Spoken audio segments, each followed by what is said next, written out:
बच्चों आज हम क्या पढ़ने वाले हैं? हिंदी की पोएम, कविता।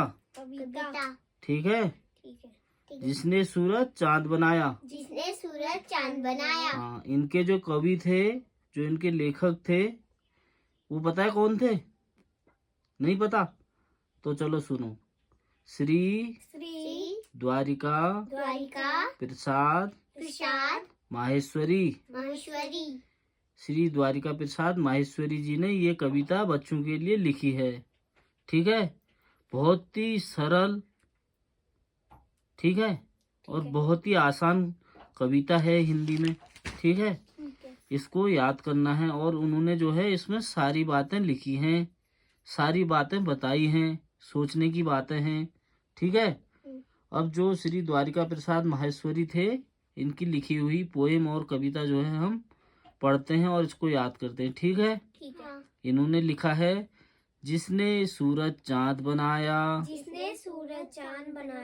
जिसने तारों को चमकाया, जिसने फूलों को महकाया, जिसने चिड़ियों को चहकाया, जिसने सारा जगत बनाया, हम उस ईश्वर के गुण गाएं, हम उस ईश्वर के गुण गाएं, उसे प्रेम से शीश झुकाएं। ठीक है। उन्होंने लिखा है, जिसने सूरज चांद बनाया, जिसने तारों को चमकाया,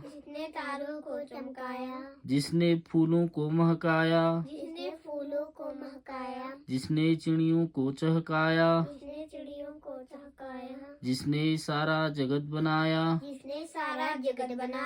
हम उस ईश्वर के गुण गाएं, उसे प्रेम से शीश झुकाएं। ठीक है नहीं? वो अपनी जो इस कविता में जो कह रहे हैं, जो उन्होंने हिंदी में लिखी है, छोटी सी एक पोएम, उन्होंने सारी बातें लिखी हैं इसमें। ठीक है नहीं? वो कह रहे हैं, जिसने सूरज चांद बनाया। इसका महत्व समझ रहे हो ना? जिसने सूरज चांद बनाया, सब कुछ लिखा है उन्होंने इसमें। ठीक है नहीं? इस संसार के बारे में सब कुछ लिखा है।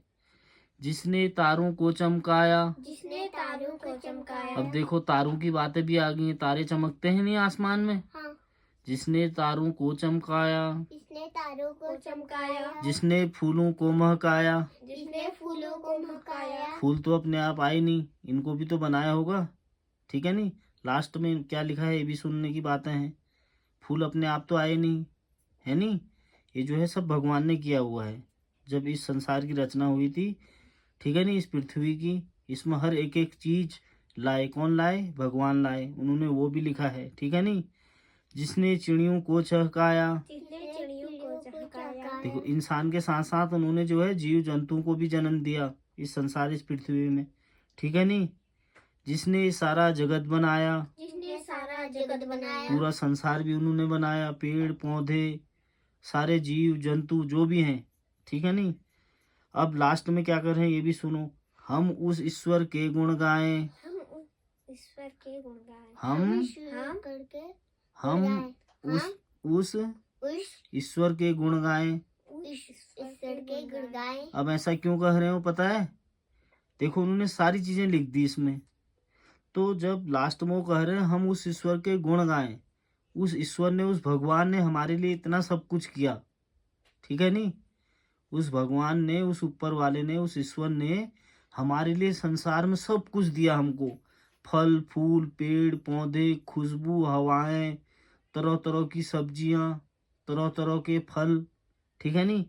फिर वो कह रहे हैं हम उस ईश्वर के गुण गाएं। ठीक है नहीं? उस भगवान का शुक्रिया अदा करें, उस ईश्वर के, जो उन्होंने हमें यहाँ पे इस मनुष्य जीवन में का हमको जन्म दिया, यहाँ तरह तरह की चीज़ें हमको दिलाई, खिलाई। हम अच्छा अच्छा नहीं खाते हैं, अच्छे अच्छे फल देखते हैं, अच्छी अच्छी चीज़ें खाते हैं, अच्छी अच्छी फूलों की खुशबू लेते हैं, है नहीं? नदी नाले झरने, एक से एक चीज़ें हमको देखने को मिलती है नहीं? फिर उसके बाद कह रहे हैं वो उसे प्रेम से शीश झुकाएं। ठीक है नहीं? उस ईश्वर ने तो हमें सब कुछ दिया है, अब उसे हम क्या करें? शीश झुकाएं, हाथ जोड़ के उनके आगे अपना सर झुकाएं। ठीक है नहीं? कि हे ईश्वर, आपने हमारे लिए इतना सब कुछ किया इस संसार में। अच्छी पोएम है नहीं? चलो दोबारा एक बार और। जिसने सूरज चांद बनाया, जिसने तारों को चमकाया, जिसने फूलों को महकाया, जिसने चिड़ियों को चहकाया, जिसने सारा जगत बनाया, हम उस ईश्वर के गुण गाएं, उसे प्रेम से शीश झुकाएं। तो कैसी लगी पोएम? अच्छी लगी ना? जो इनके लेखक कवि थे, कौन थे? श्री द्वारिका प्रसाद माहेश्वरी। ठीक है, द्वारिका प्रसाद माहेश्वरी जी ने ये पोएम लिखी बच्चों के लिए, इसमें सारी बातें लिखी। ठीक है नहीं? आज के लिए इतना ही। ठीक है, अगली पोएम फिर दोबारा याद करेंगे। ठीक है? हाँ।